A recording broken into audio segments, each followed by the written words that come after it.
Okay, let's jump right in.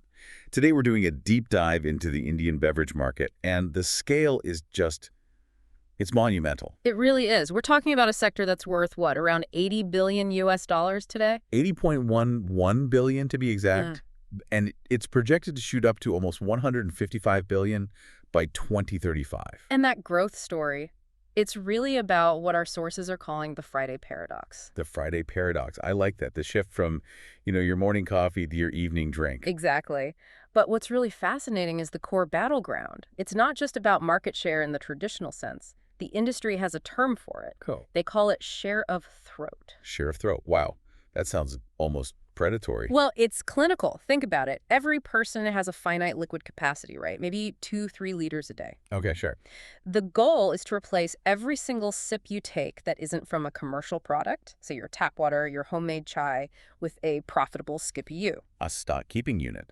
So that explains why a company like Reliance isn't just launching one cola. Precisely. They're building an entire ecosystem to own every single drinking occasion. Which I guess leads us to the two completely different battlefields here. The two Indias of consumption. Let's start with the alcoholic powerhouse. Right. This is a massive segment approaching $50 billion.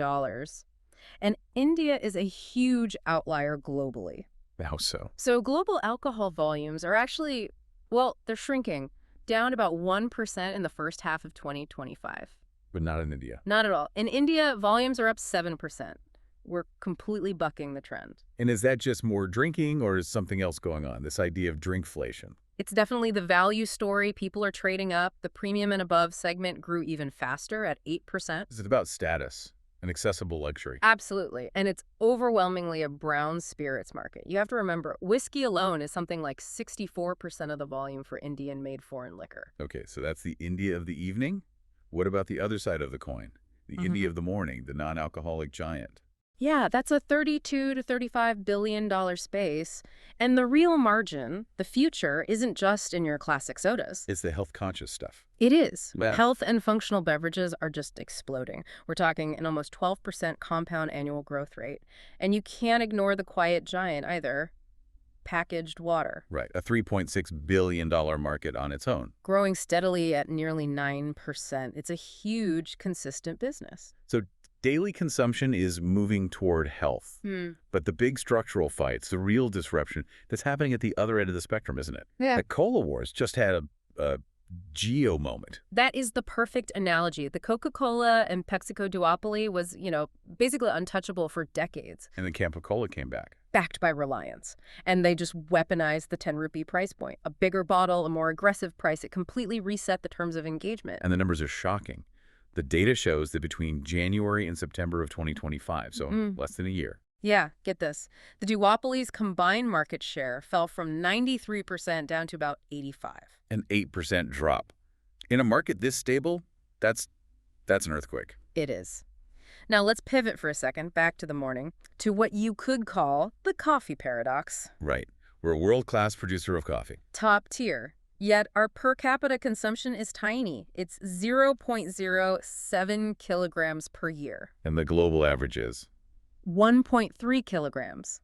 The average person globally drinks 18.5 times more coffee than the average Indian. So all these new cafes popping up everywhere, they're not just serving a demand that's already there? No, not at all. They are trying to force a generational habit change. They're literally trying to engineer a new morning ritual for 1 billion people. When you put it all together, it really feels like the entire $80 billion opportunity is at these two extremes. That's the key takeaway. You have the India of the morning, where the 10 rupee price point is king, and it's all about mass access. And then you have the India of the evening, chasing status, chasing luxury, and driving that 8% growth in premium spirits. Exactly. And the whole industry is fighting for that share of throat by targeting not just what you drink, but when you drink it and why you drink it. Which leaves a really provocative final thought for everyone listening. What is that next essential homemade non-commercial drink? That thing that's part of the culture. Yeah. That the beverage titans are going to target next.